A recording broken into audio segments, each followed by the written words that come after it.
नमस्कार, मैं आपके साथ अंजना। जड़ तक न्यूज चैनल में आपका स्वागत है।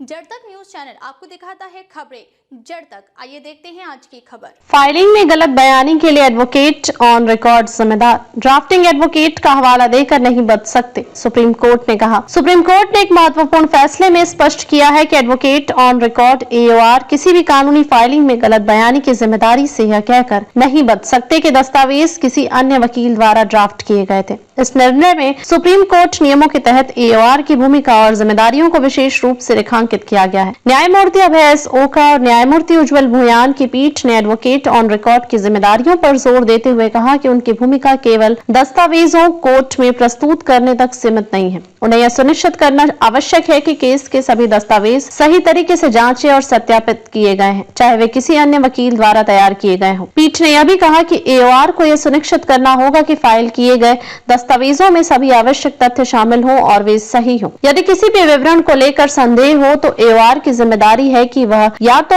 मुवक्किल या दस्तावेज तैयार करने वाले वकील से स्पष्टीकरण ले या सतर्कता अदालत में तथ्यों को छिपाने या गलत प्रस्तुत करने से बचने के लिए आवश्यक है। इसके अलावा सुप्रीम कोर्ट ने यह स्पष्ट किया कि AOR की जिम्मेदारी केवल दस्तावेज दाखिल करने तक सीमित नहीं है। उन्हें जरूरत पड़ने पर मामले को स्वतंत्र रूप से संभालने के लिए भी तैयार रहना चाहिए, विशेष रूप से जब नियुक्त वकील अनुपस्थित हो। कोर्ट ने उन AOR की आलोचना की जो केवल नाम मात्र के लिए अपने हस्ताक्षर देते हैं, केस की उचित निगरानी नहीं करते, जिससे न्यायिक प्रक्रिया की गुणवत्ता प्रभावित होती है। सुप्रीम कोर्ट ने यह भी कहा कि यदि AOR किसी भी प्रकार की अनुचित या अनैतिक गतिविधियों में संलिप्त पाए जाते हैं तो सुप्रीम कोर्ट नियमों के ऑर्डर 4 के रूल 10 के तहत उनके खिलाफ अनुशासनात्मक कार्रवाई की जा सकती है। यह फैसला उन मामलों के संदर्भ में आया है जिनमें वरिष्ठ वकीलों द्वारा कई माफी याचिकाओं में गलत बयान देने और महत्वपूर्ण जानकारी छिपाने के आरोप लगे थे। साथ ही यह निर्णय एडवोकेट ऑन रिकॉर्ड के आचरण और वरिष्ठ अधिवक्ता के रूप में नामांकन के मापदंडों से संबंधित मुद्दों को स्पष्ट करता है।